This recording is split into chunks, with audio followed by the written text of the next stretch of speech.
Hello, listeners. Welcome to StarCast Podcast, a cold day in February. We are diving in this week into warm water, which sounds really good in February. I have two guests who I'm excited to have with you. I met them on consulting, and I'm so impressed with the business they built. So I'd like to welcome Harmony Oschefski and Cedar Hwang, co-owners and managing partners of Bodhi Spa, which has 3 locations in New England. Bodhi is a really unique business. It's a hydrotherapy spa with a focus on whole body health and wellness.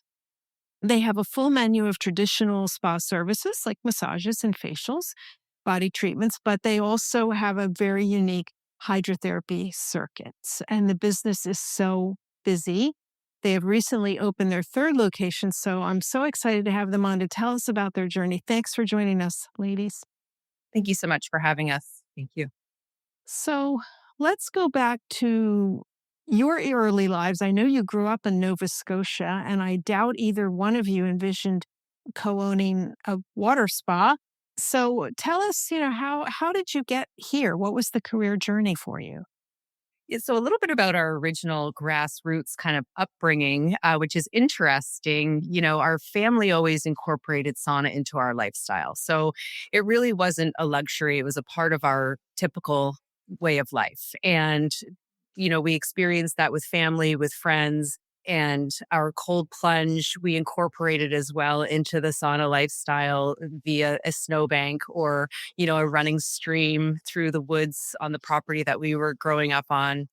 Our family was very much into back to the land lifestyle. And so this was kind of the grassroots original exposure that we had to it. So it's always been a part of our life. Were your parents from Europe? Like where that's just not usual that you'd have sauna and cold plunge as a kid. Our parents were actually from Connecticut and Rhode Island, so local Rhode Islanders. We were born in Rhode Island. We just grew up in Canada. Mhm. They wanted to experience living off the land and off the grid. So they were part of that late 60s and 70s culture where they wanted to take it back a step and enjoy much simpler way of life. Amazing. So the very first sauna we actually took was in the van that we were living and traveling in, that they converted a small portion in the very back so we could then still incorporate that sauna lifestyle while we were traveling and moving to Canada. Wait, you had a van with a sauna in it?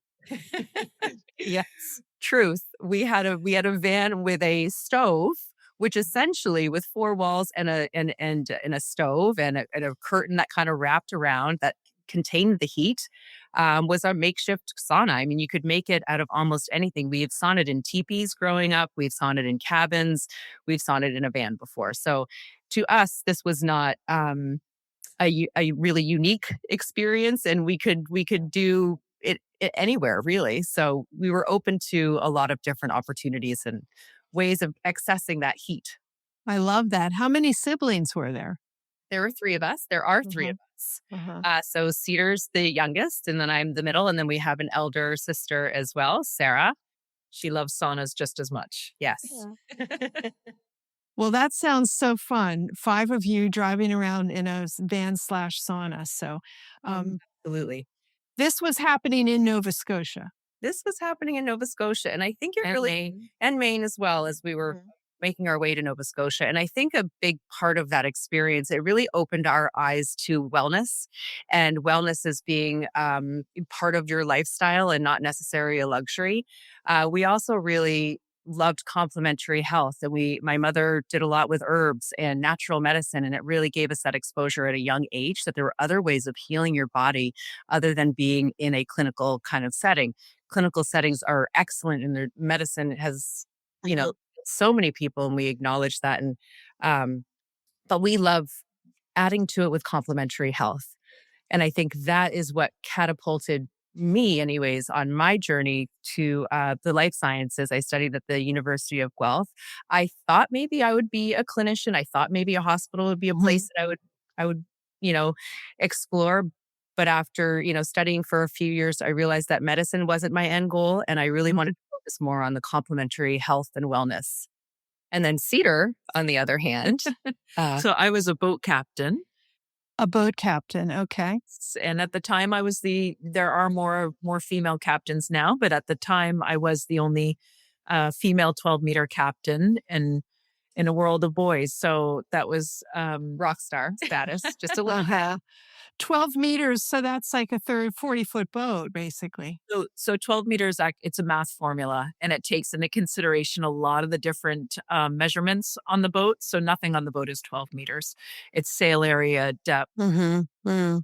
length, with all the things that go into it. But they're usually between 60 to 72 feet, somewhere in. That's a big boat. Yeah. In Newport, where we live right now, has the largest fleet of 12 meters in the world. And so it was really an excellent experience for Cedar so she moved to Newport after Nova Scotia, back from where our family was. We had some roots here, and she joined the family business of sailing on these 12 meters, which were gentlemen racing yachts. They were the old America's Cup boats. Right. So really fast, really exciting, but it also was this lifestyle of bringing in, nature, the environment, water, and wellness. And so her kind of wellness experience was on the water, on the boats, and mine was kind of in a classroom. But together we were both learning and experiencing different ways of getting to that end goal. Yeah. I went from on the water to in the water. To in the water. I love that. So, Harmony, did you end up in Newport as well? I did. So, I had my first big job at a school was working for a company called Bioadvantex Pharma, which was a functional food nutraceutical company. And we worked with prostate cancer and HIV, and we provided functional foods and vitamins for those disease states to complement the clinical medicine that they were taking and enhance the way their life, the quality of life during that time. It was wonderful. I spent 5 years traveling all over the world doing this, learning about it, experiencing it. And, after five plus years, I decided it was time for a change. And, I call it my quarter life crisis. I was 25. And Cedar said, why don't you pop down to Newport and come hang with me for a summer, and while you decide what you're going to do next. Yeah.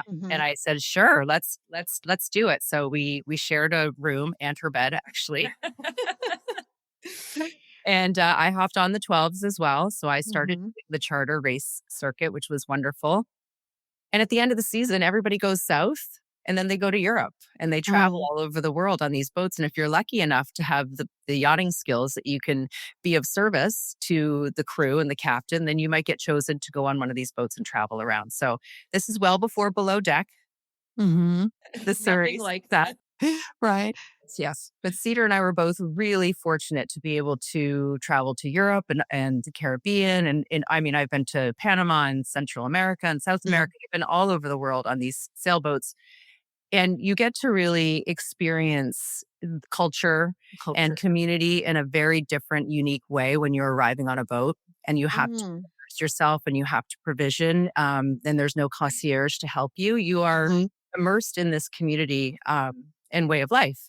And along those experiences, being on a boat with all men, as Cedar mentioned, we would find solace in some of these beautiful hydrotherapy spas all over the world that typically were not present in Canada or in America at the time. Right. In our local areas, anyways. I'm sure they were in other parts, but we would, experience these hydrotherapy centers, and we would spend the whole day, and we would leave, after sweating and then plunging and then resting, and we would leave glowing, and we would leave feeling really shiny inside and light and beautiful. And it was just such a wonderful way to rejuvenate after working on these boats for big trips. It was a great escape, beautiful escape.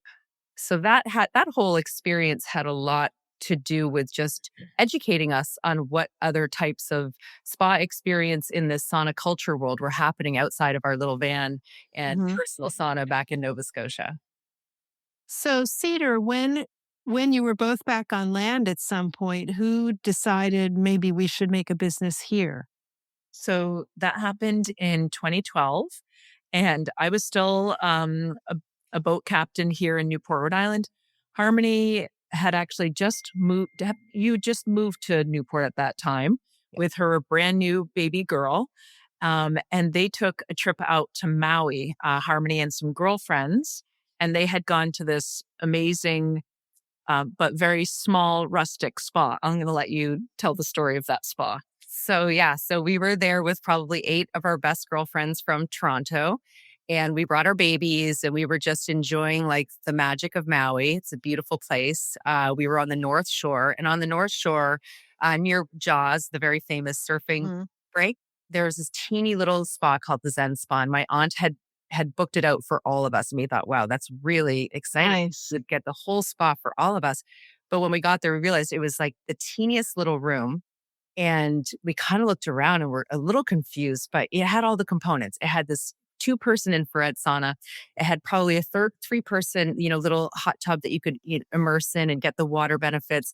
And it had this kiddie pool, this blue kiddie pool that you would see on someone's front lawn with a hose, I love it. fill it with this cold water. And we looked around at each other, but we said, okay, let's give it a try. And we spent a couple hours and we did the circuit. We talked in a calm, low voice. We kind of went within with each other, and we still enjoyed this hydrotherapy circuit as if it was, one of these grandiose experiences that we had in other parts of the world. And to be honest, when we left, the prize was the same at the end of the day, You felt good.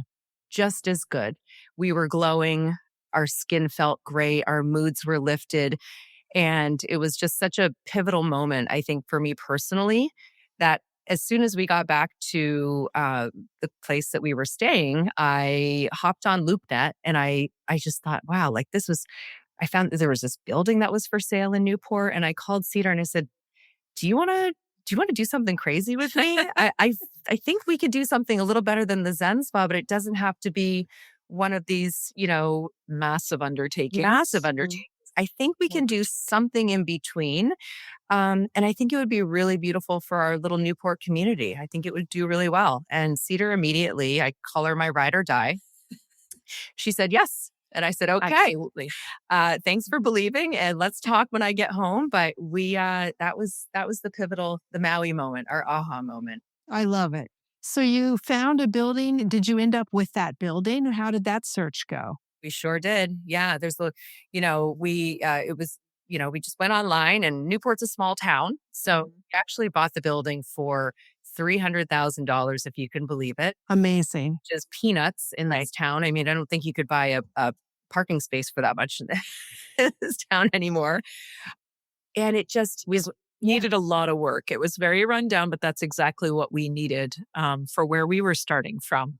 So we were kind of putting together everything we could to put into this. And this building had a great location. It needed a lot of work, but that was okay because whatever building we bought, we were going to need to basically go down to bare bones. So we didn't want a place with beautiful floors Right. or anything else. We wanted to have like an open box almost for us to kind of realize this dream we were putting forward.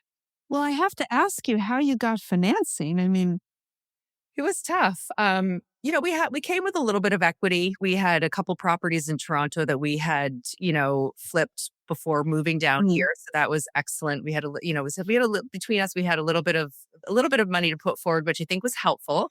That being said, we were set up with a wonderful agent at the SBA, the Small Business Association, and he was so motivating and promising that after the very first meeting, he was like, "This is an incredible idea. Don't worry, girls, we're going to make it happen." And I was like, "Are you sure?"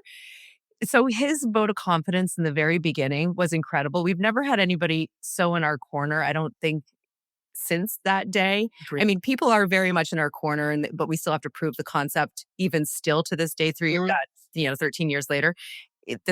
His name was Buddy Violet, and he believed in us so much. It just gave us the confidence. So we actually a brand new concept at that time. It was. I mean, we're having trouble getting financing now when people know what it is. I think that's kind of what excited him about it as well. Yeah. That it was something that we needed and didn't have yet. And so just so you know, we actually got denied for financing the first time, even though Buddy Violet and the SBA believed in us. And he said, "Oh, let's put the paperwork forth. Let's do this." So ultimately, there's a board that's going to approve it, and he was not the whole board. So there were other Mhm. people that said, "This looks a little bit risky, and I don't think we should do it." So they gave us the denial, I think in June, after we had already bought the building, by the way, Of course. put the down payments on, and we're ready to go. And he said, the notice came back that we were denied, and we said, "Okay, well, what do we do to appeal this?" And they said, "Well, nobody appeals it. You're denied. Like this is." And we said, "Well, we're going to appeal it. So please, if you could just give us a description of why." And so there were a couple points on there, and we thought we can get around this. And one of them was lack of spa education or Mhm. experience. So I had a little bit of a background in business, but I didn't have it in the spa business world. We needed to secure a little bit more money and put it into escrow as Mhm. a insurance policy. And we had kind of already exhausted all of our family kind of donations and support. But we got on the phone, and within 24 hours, we drummed up, set amount of money for the escrow as a loan with 5% interest going back to that person. And we created a board of directors that had uh, spa clinicians, uh, Mhm. professors and local business owners as well. Mhm. And then we put that package forward, and they were like, "Beautiful, you guys are good." Good for you. I love the determination to make it happen. So tell us, how long did this all take, and where did the name Bodhi come from? Sure. So Bodhi was the first thing we did was name the spa because we needed something to kind of pitch as our business plan. And what we loved about this experience was that you feel a little bit more alive and awake in your own skin, kind of like you've just done a really beautiful yoga class and you realize that you have nerves on the tips of your toes and the tips of your fingers that you maybe didn't realize you had when you were kind of sitting around not being so active. And we've always been interested in Eastern kind of culture and the Buddhist community and spiritual community, not necessarily religious, but more the spiritual, all encompassing guidance. And, we loved the idea that the Buddha was meditating under this Bodhi tree. And Mhm. during this time, he became spiritually more awake and enlightened. And we wanted that for our guests when they came after being at the spa, that they would just leave feeling a little more awake and aware of their own personal body and uh, self. Beautiful. So Newport is your smallest location. Give us some of the idea of scope of it, how large it is. So it's 2,500 square feet. The majority of it is dedicated to our water journey. Mhm. We actually originally were only going to do the water journey circuit. And then, after talking to some of these other professionals, they said, you should really consider maybe doing some massage and complementary Mhm. services. And so I'm really glad we took that advice and went forward with that because it is really great to complement and pair the two together and feel like you get even more out of your facial and even more out of your massage if you pair it with a water journey, which is amazing. We also in Newport, even though it is a smaller facility, we have this beautiful Zen garden in the back area. And to have that in Newport is very rare and very Mhm. special. We don't have it in our Providence location, but we do have a bigger facility there. So there's some Mhm. trade-offs. And then, Mhm. in Norwood, our newest one, we don't have it yet, but we plan on having one. Okay. There are 3 treatment rooms at Newport Yes. and a retail area, and you have men's and ladies' locker rooms, and then you have the water circuit. And tell us what's in the water circuit. So our water circuit, after speaking with a scientist actually from France who has very, um, up on the hydrotherapy, he said, I love the circuit that you guys are developing. You really need to name it because people here don't understand what that is. So Mhm. we had a think tank and we came up with a name together and we called it the water journey. So you might hear us refer to it as the water journey. It's self-explanatory a little bit, but we'll tell you what's involved in that. So we start with we can start anywhere, but we do have a 98-degree mineral pool, and that's your body's natural temperature. So it's a great place to start and end if you wanted to thermoregulate back to your natural kind of Mhm. internal core temperature. We have a 113-degree aromatherapy steam room that has eucalyptus infused in these steam heads. So it's really great for congestion, respiratory system. Steam is wonderful for your skin, and it's at a different temperature as well, which is going to add to the thermoregulation of your body. We have a 104-degree different mineral pool as well. So different temperature, different minerals. So a few different health benefits there. We have two different saunas, a traditional sauna that gets to about 180, 200 degrees, and an infrared sauna, which is little bit lower heat, about 150 degrees.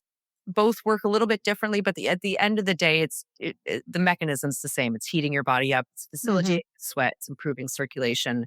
And then, the money pool, the one that everybody comes for right now, the big buzzword is the cold plunge. We love the cold plunge. That's 55 degrees. And, we don't recommend that, we don't advise that you have to do anything in any order, but we do gently recommend that you follow your heat with cold to get the maximum health benefits out of this contrast therapy circuit. I love that pool that you have at Newport because you can walk through it. It's not just a jump in and out. And it is a soft cold, right? It's not 37 or 40 degrees. So even people who are a little not wanting to be cold, you can get in there and get out. I love that. And you have showers and some seating areas. And you fit all that in what, 1,500 feet? 20, well, 25, 2,800 square feet. Yep. I mean, but the water circuit portion. Yeah. Yeah. Yes. It's compact. And it's funny because some people will go to Providence, which is about 500 square feet larger in the water journey room.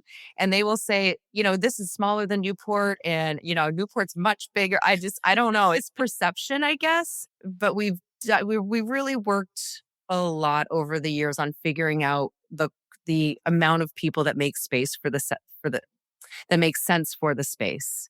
And in the very beginning, in that small space, because we had it open-ended, we had people coming and then staying for as long as they would like. This is pre-COVID. Sometimes we would get upwards of 23 people in there at a single time because people wouldn't check out. And it was fine. People were okay. We didn't really get a lot of overcrowding kind of complaints. We've now since changed the way that we allow the guests to experience the journey with breaks in between the sessions and timed slots. So that way we can more thoughtfully take care of the amount of people that are in there.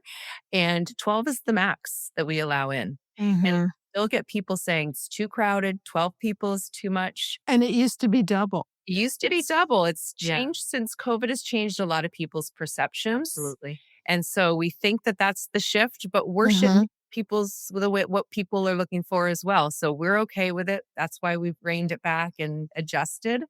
But it's interesting. Yes. When did you start that shift from open booking to timed arrivals? It was when we got shut down for COVID. Okay. 2020, March 14th, I think, was Sears' birthday. Yeah. We were actually in Sunday River, Maine. We were meeting with their whole executive team. They were discussing opening a Bodhi spa in Sunday River, which was really exciting. And the meeting had to get canceled because they shut the whole mountain down and we didn't know what was happening. And as we're driving home, we're figuring out what to do. Closing the spa. So we closed the spa and there was no reopening plan because we didn't fit into a business category. So that was the scariest part about COVID for us. So we had to take every guideline and regulation that they had put for other businesses and create our own reopening plan and prove to them that we were going to be really smart and safe. And this is how we were going to do it. So I think in a way I think everybody had to work so hard, but we had to kind of reinvent ourselves in a way to try to make us fit into some of these other guidelines that other people were doing to convince them that we could also reopen safely. To allow us to. When were you able to reopen in 2020? I believe it was October of 2020, because that is also when we had our grand opening of the Bodhi Spa Providence. Oh my goodness. So Providence was already underway at this point. Providence was well underway and full construction, and it got very delayed. We were, everything got shut down for a few months. So the construction got shut down. One thing to note is the Department of Health regulates all of the pool licenses. And we don't have a water journey room without our pool licenses because 3 of our components are pools. Mhm. We can't open and sell a single spa service without the Department of Health, also for massages, aesthetics. All of our business relies on the Department of Health. And the Department of Health was so overworked trying to keep Mhm. people safe, trying to get people vaccines, trying to get people keep people alive at that moment. And so we were not a priority and we understood that, but we needed to make ourselves a priority because Mhm. we were teetering on possible bankruptcy. I mean, how do you can't keep Money was still going out and nothing was coming in. Nothing coming in, not a good equation. not a good equation. So our reopening plans, I mean, we did every single Zoom podcast you could imagine with people from Germany. We were part of all over the world. We, Mhm. we renamed our front of the house staff to attendants and water journey attendants and the hygiene hostess. And we separated the roles. So everybody had very designated roles now. Mhm. So we weren't cross contaminating. We revamped our entire business model to show that we could follow some of these regulations that were being put in place for other spas, even though it wasn't for ours or other businesses. Well, it sounds like you definitely went above and beyond, but you did get Providence open. At what point? And tell us a little bit about the scope of Providence. I know it's a bit larger than Newport. Sure. Providence is 5,000 square feet. The real kicker, all the spas have to have a big basement. So really, if you take that square footage and you add the basement in, because that's where we have a lot of real estate down there with our Mm. massive, mechanics and equipment. We have state of the art um, systems that are helping to monitor the quality of our pools, the HVAC systems, the Mm. chillers, and all of this stuff. So 5,000 square feet is a little bit misleading because we are also using 3,000 square feet in the basement for Okay. all this other stuff. However, it's kind of like Disneyland, where upstairs you just see Right. Cinderella and all the fun and the Mhm. party, and it's very spa-like, and we're using our spa voices and the music. And then you go downstairs, and that's when you can have the hard conversations. You've got the equipment, you've got like maybe a leak over here happening, you've Mhm. got something else, storage and People running around and restocking. And yeah, the energy's high down there. So there's a lot happening on both levels, but a lot of people walk in and they see this calm, serene, cool space, and they don't Mhm. realize how intricate it is underneath in the belly of the beast. No, that's a great point. Providence has the same components as Newport in terms of number of pools and saunas, cold plunge, but more treatment rooms. Correct. and a little larger scale on the Yeah. pools as well and sauna. So we were able to build a little bit bigger as well in the water journey room, even though it's the same number of components and the same Mhm. ones. We just made them a little bit bigger, and we have six treatment rooms. Yes. 6 treatment rooms, 2 couples rooms. What we realized was on the Mhm. massage side of things, people love couples services. So that was a priority. And throughout, the way that we've grown the business and made it successful is we've listened to every single guest who has ever left us any feedback and taken it very seriously. So when we hear that it would be more comfortable to have actual couples rooms, when we hear that the light placement isn't relaxing because it's in the wrong Mhm. place, when we hear that, maybe the configuration of the space could be better in this way or more of a relaxation room could be better over here, all of those things came true in Providence. Mhm. And it's a wonderful thing that you can take all of that feedback and guest knowledge and then Mhm. use it to create an even better space. When did Providence eventually open? So end of October of 2020. Goodness, amazing that you got it open in that year. It is amazing. We spoke to every level of our government that would listen to us.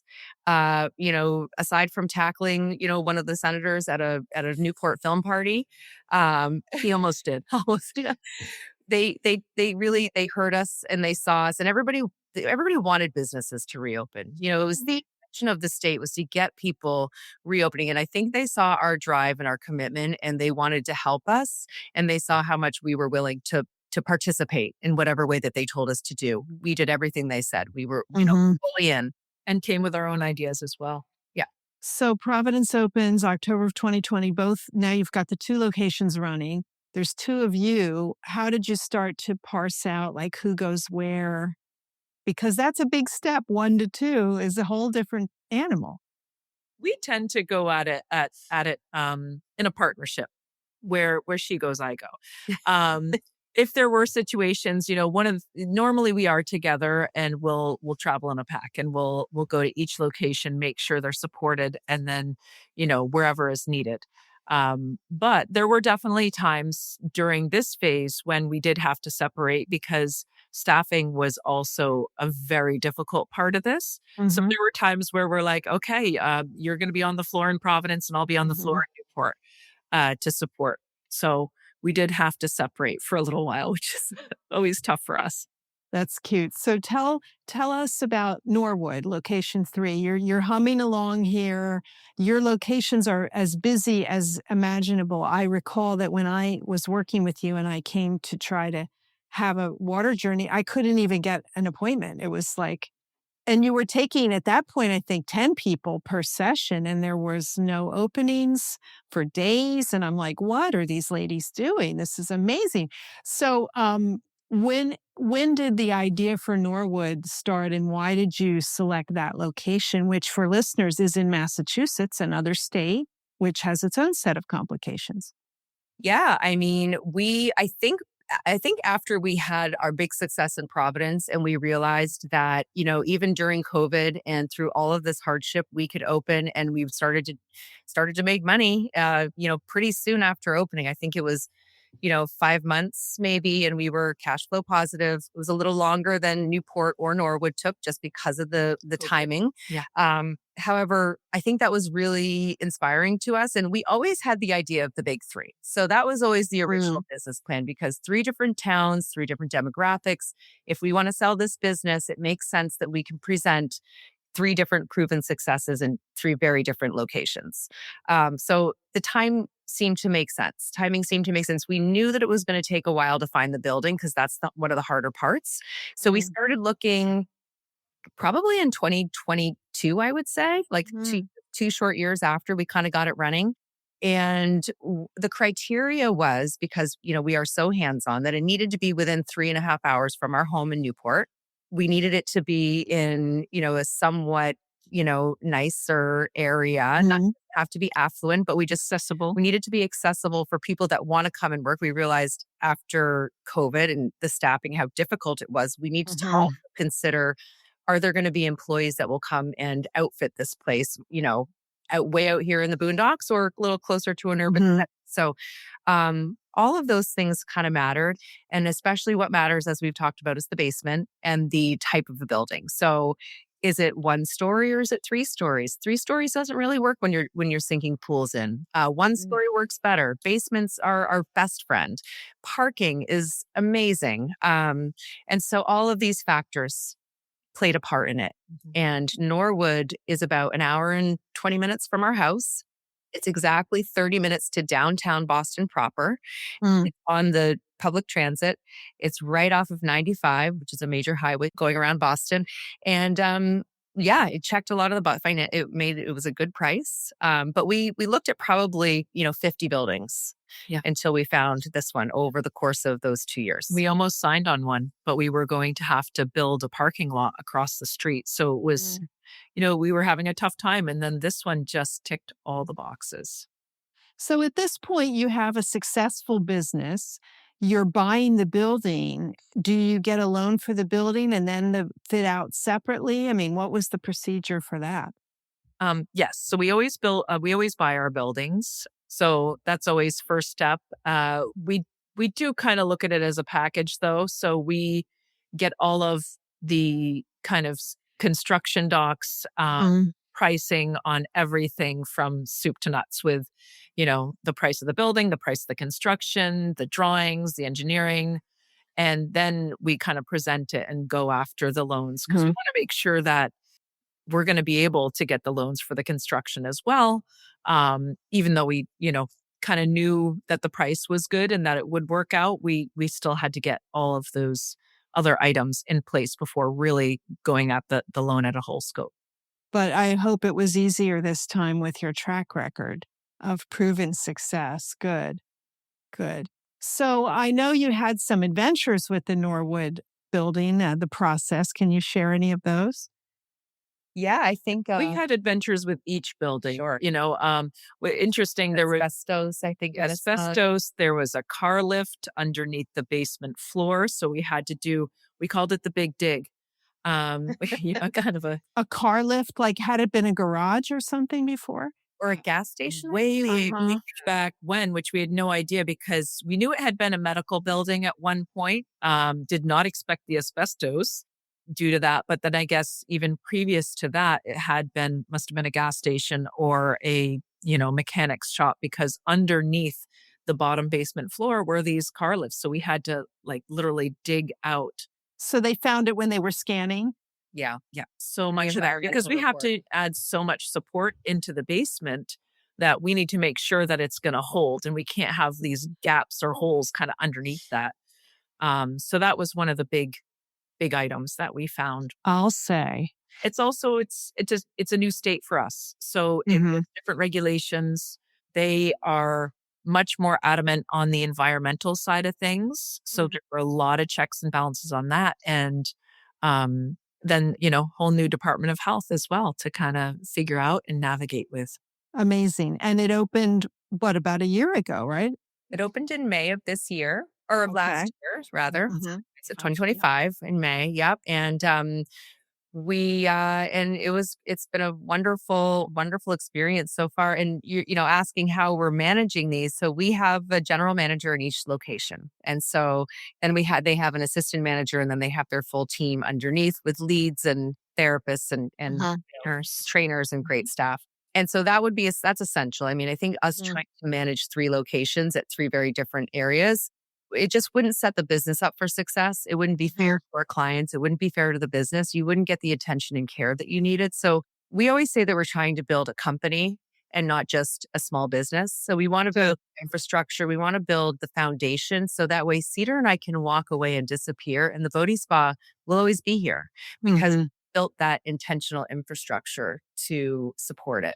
You've definitely worked hard to create that. Is Norwood bigger yet than Providence?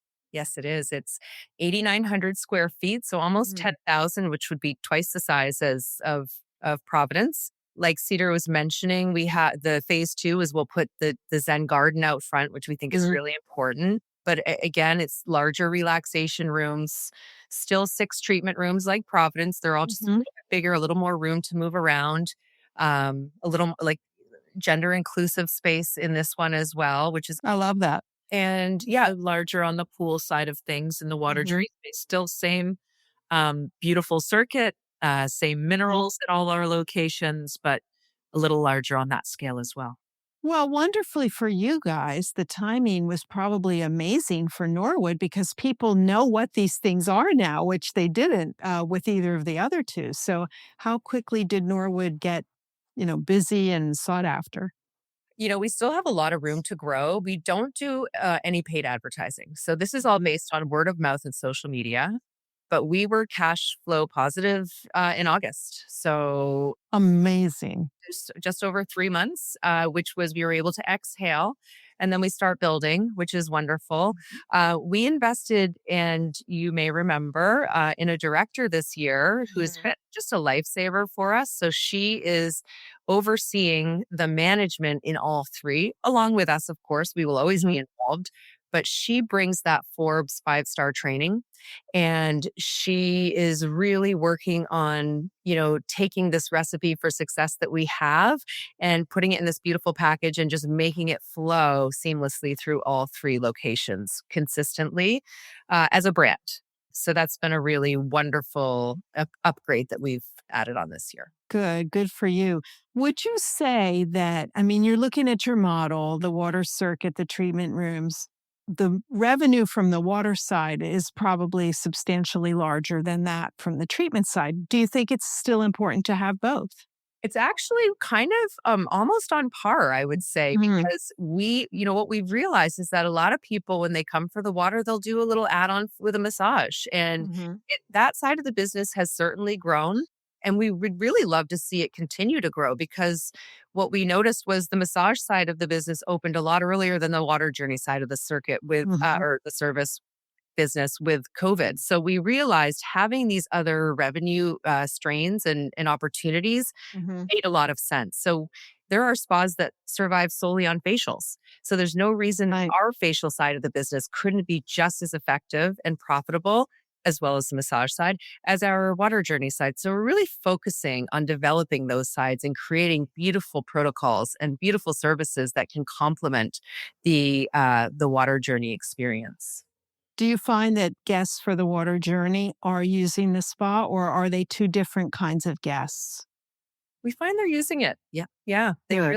really, our most popular package is a massage plus a water journey. It really is so therapeutic. Yeah, we really feel like people are enjoying both sides of it.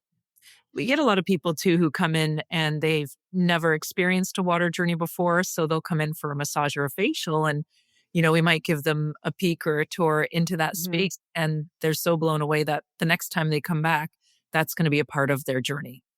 Amazing. Well, it is beautiful the way that you do it. And as you said, people just still, certain people don't know what it is. And when they see it, they're like, oh, okay, this looks pretty awesome. Who wouldn't like to lounge around in nice warm pools? I mean, come on. Well, and that's kind of our marketing plan is word of mouth, because we've provided this experience that's unique and nobody's done it before. And then what are you going to talk about next time you're at a dinner party? You're going to talk about what you did in the previous week that was unique and that you enjoyed and how it made you feel. And our biggest message to our team is do a good job, because we have this beautiful product that people want to talk about. And as long as we do a good job and provide this service to our guests and to our community, the word of mouth is going to catapult us and keep us on top, which Mhm. it has for the last 13 years. So we're really For grateful for sure. that. So let's talk a little bit about the business logistics. I mean, you've got the two sides. You have the water journey bringing in X dollars without staff, really. You have the, but heavy maintenance and infrastructure. And then you've got the spa side where you have this revenue similarly, but with higher labor costs. Overall, they work together. They really do. I mean, if you really break it down though, I mean, thinking about the amount of laundry that we do with the water journey, now we have a dedicated water journey attendant that just stays pretty much in that room, pouring water, replacing towels, Mm. squeegeeing the floor, Mopping. hopping. There is an attendant Monitoring the vibe. monitoring the vibe, keeping the vibe chill, like all quiet, whisper, please, making sure nobody hurts themselves, so nobody's falling. Mhm. Like, so we have these people that are there to care for the guests even while they're in the water journey, whether they're present with them at that time or not. There's actually more employees than you may realize. We have Mhm. an experienced hostess that sets the lockers with their cups, with their numbers, with their Mm. sizes. That experienced hostess will also get our guests, if they have a massage that they need to be escorted to during, that time where they might be in the water journey. And then we have our concierge who does all the booking and all the intake forms and make sure that the medical is all in line. So we actually have like 5 or 6 people working during a water journey session that are Mm. helping to facilitate, yeah, and make the space comfortable for everybody. So not exactly labor free, but the ratio of labor to guest is different than it would be on the spa side. And tell us about the laundry. Ooh, the laundry. Speed Queen is our best friend. Yeah. So We did look at parsing it out in the very beginning, but for the amount that we would have to have it was just exorbitant. It was way too extreme. So we said, we need to be able to do this in-house. So we have found these great commercial units and we have them running 24/7. You have a laundry team? Do people are dedicated just to doing laundry? absolutely. That would be our Oh, hygiene hostess. So they remove the dirty, they wash it, and then they replenish with fresh stock. So there's always a circuit happening, just this constant loop of removing, replacing, washing, and repeat. is the laundry on the same floor as the spa areas? In Providence, it is. In Newport, it's in, In the basement. Yeah, in Norwood. Yeah. and Norwood is upstairs as well. And that's an easier plan, I would guess, with bucket loads of wet laundry to be on the same floor. Yeah, Yeah. we would do that again, on our next location. It's more of a space thing in Newport. I think we would bring it Mhm. upstairs if we could. Give us a sense of how many people, let's say at Norwood, you see on a busy day and how many washers and dryers you have. What's the relationship between those numbers? So we have, like right now, I'd say we're seeing about 100 people a day in Norwood. Mhm. It's not quite at capacity yet. We have 4 washers and 4 dryers. And Mhm. they're going at Okay. all times. And we can typically keep up because we're constantly doing it. We're not waiting for it to be over and then we're adding 45 towels in. We're doing this consistently throughout the day. Are guests able to take as many towels as they like, or do you parse them out when they arrive? We welcome the guests to help themselves to as many towels. And Right. if we also walk around with towels, offering them fresh, Mm. it's a little sweaty in the saunas, and Mhm. we always have the option of a fresh towel whenever We possible. have them out on display as well if we're not there so that they can just take them as they need. It's a question that we were grappling with a lot in these types of facilities, whether to just give one towel or two towels or to let people take them. So that's why I asked. Thank you for sharing. Now, maintenance, I know that you are closed one day a week in each location. Is that really essential? I think so. We think so, but you've made us think about it. I've got to say, with the question, it's certain we're always open to exploring, but for us, up until now, it has been a really essential part of it. What happens on that day that you're closed? Pump, we drain Mm. every pool, we scrub every You drain every pool every week? Yeah. absolutely. Oh my goodness. That's not a rule that we have to follow. That's something we do because we are so serious about cleanliness and the quality of our facility. So not only do we drain the pools every week, but the filters come out, everything gets changed, everything gets cleaned.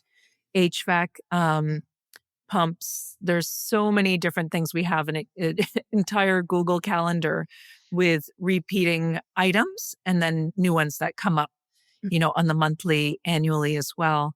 It's just really important to have those times carved out and clear for them to have the space to do the work and not rush through it and take your time. Make sure you stay ahead of anything that might, end up failing. And with the laundry, we have units go down all the time. And Mm. so it's also important that we can get mechanics in there as well and to take care of those units. And who's performing this maintenance? It's not someone on staff but they work one day a week? Like, how does that work? We pay Every them. day. We pay them for 40 hours. We pay a full time maintenance manager at each location, and we're really serious because it's the crutch of our business. The water journey. So Mhm. our pools are unbalanced. We don't open for the day, and then that costs us a lot of money. And we Mhm. would open if our pools were not balanced. I know some people fudge the numbers. They're like it's a little bit off, and let's just. But we're very serious about getting out ahead of any of these things that come up. So our criteria is the maintenance manager shows up before we open every single day, except for their 2 days off, and sets the spot for success with balanced pools. And if anything's off, guiding the girls on how to Mhm. balance it. And then on our close down day, that's their big day. It's their day that they come in for 10 hours and they scrub, they regrout, they repaint, they Mm. service equipment, they order new parts. I mean, it is a full-time job on that day. And we only physically have them on site for a certain amount of hours, and then the other hours that are baked into that salary are on call. So when we have a snowstorm, we don't want to feel bad about calling you. We want to know that we've baked in some extra hours. When something goes down, we need to be able to call you at 7 o'clock at night, even though it's Mhm. might be with your family. The ice So machine's down. Let's get yes, some ice to the spa. We need your delivery skills. Mhm. yes. Amazing. The maintenance isn't the only person that works on those close down days. Our manager and assistant manager works, and that's when they can kind of have a meeting and they can meet with the Mhm. maintenance guy and we can plan for the week ahead. That's when we have our cleaning service that comes in and does this deep, deep clean for like 6 or 7 hours versus just the 3 on the nightly. Mhm. And they really get everything looking pristine. So every department has a little bit of a role in that close down day. It's not just a day of rest. It's kind of like where Mhm. we get a lot of the stuff done. It's when you can really do Wow. a walkthrough as well because we don't have the clients in there. We can take our time, do a walkthrough, and notice things that might need attention. We can have staff meetings too those days.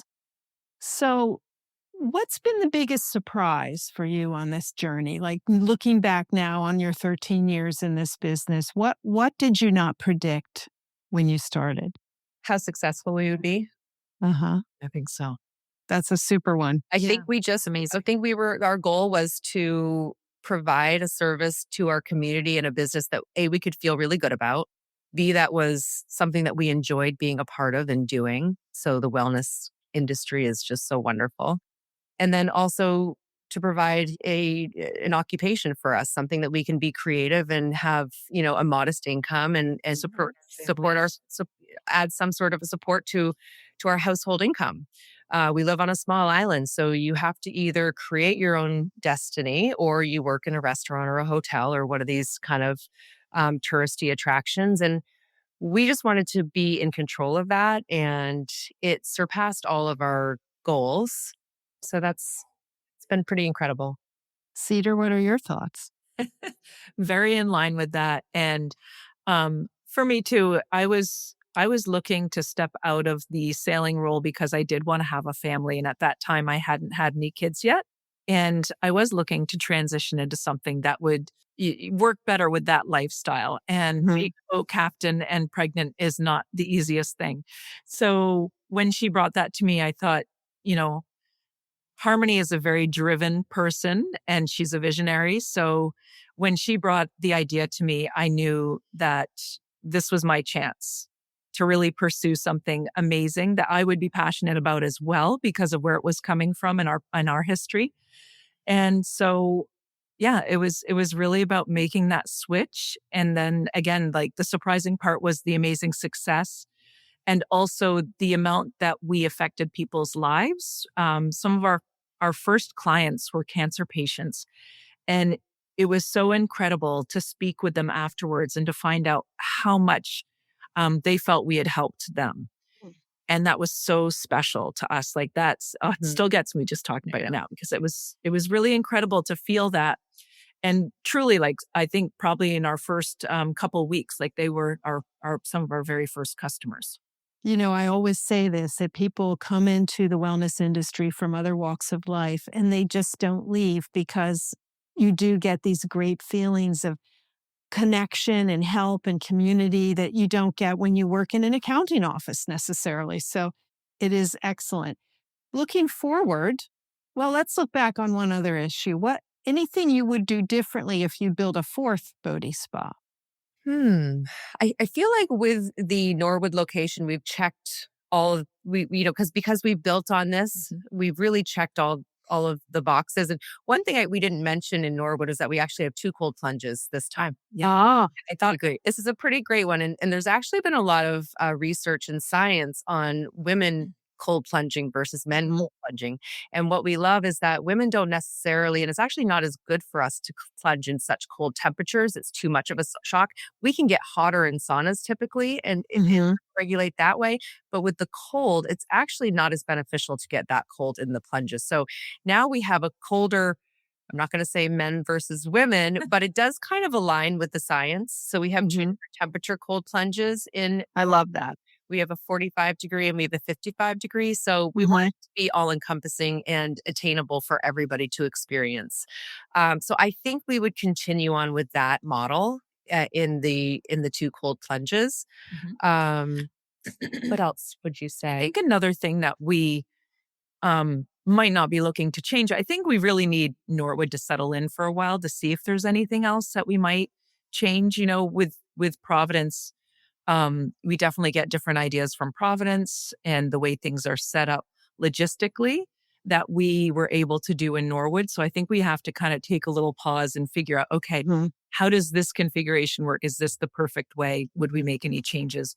But one of the other great things we realized is that some people who aren't as comfortable being in a space with others is they're looking for something a little more private. So we in Providence and Norwood soon to come created a kind of private room. And it is Mm. sauna and cold plunge. Eventually we might add a spa in there as well. But you have a shower, a sauna, and a cold plunge. And you can do that solo or with a partner. So it's, if you really want that solitary super quiet Zen meditation space, you can find that there now. And I think that's really important, especially post COVID. That was a huge thing we realized people were really looking for. I love that. Solo experience. So that was a new addition that we realized we needed after that. So, do you ladies find time to sauna now that you own 3 spas? But not at the spa. Once in a Right. while at the spa. Yeah. Because we're there, much of the time we have them at our houses. So Smart. That's the way to do it. growing up, we had the van and then we had a small sauna eventually with, a cold plunge bucket that you could pull down over your head or a snowbank. Mhm. Now we have it at our homes. Harmony has a beautiful cold plunge that I'm looking to get one of in a couple of years. And I have a hot tub, so we do still partake. And then once in a while, we do find ourselves making our way into the actual facilities as well, especially when our girlfriends might be in town visiting. Mhm. Or, we have bachelorette parties. We just had our sister-in-law came with us. So that was really beautiful to be able to do that and experience it with them as well. Sure, it's just not as relaxing when you're the boss and, you go in and everyone has to tell you something and you're always noticing things. So I love that you have it in your house. Cedar, do you still sail? We both still sail. Mhm. Our aunt, the same one who Harmony and her friends were visiting in Maui, she lives here also and has a sailboat. So we crew with her on that sailboat and we race in probably 4 different regattas every summer. Mhm. Amazing. And her kind of a partner in the yachting world, he just purchased another boat. I think she might be a partner on that one too in Europe. And so we're now thinking we might have an in on Oh, the Europe. that would be nice. Little summer action over there. San-Tropez in September, so don't look for us at the spas. We'll be in San-Tropez for Very nice. and that's the Very nice. fantastic for the and so That's Nantucket and gold. San-Tropez and Newport, and then, that checks all of our sailing boxes, Yeah. like Yeah, I think you've checked quite a few boxes in your youngish lives. Well done. Another part of that too is every summer we like to take our staff on a Mm. sail. Sailing was such a big part of our lives that I think we try to incorporate all these special moments with our staff as well. So we charter a couple boats and we take everybody out sailing uh, in the summertime. That's lovely. How many people work at the company now? We're at about 90. 100. Yeah, 90. Mhm. We probably have 5 or 6 that are being interviewed right now, so we're Mhm. 100. And that was one of our big goals when we first started. It was like if we can do this and we can get three, let's just say big vision dreams in 10 years. Let's see if we can get 100 employees, 3 locations, and the revenue we had throughout was $10 million in sales a year. And it's our 10-year anniversary, and we checked all the boxes this year. Way to go. I'm clapping for you. That's awesome. 10 million in 10 years. That's pretty impressive. Thank you. Well done. Well, thank you both, Harmony Oschefski and Cedar Hwang, for sharing so openly your story. I think it's really inspirational. So many people around America now want to open businesses like what you have, and you just slid in there ahead of everybody else and really set the tone. So thank you for sharing your story of Bodhi Spa with us. If anybody listening is in the New England area, you should definitely check them out or look at bodhispa.com. Thanks again, ladies. Thanks, Lisa.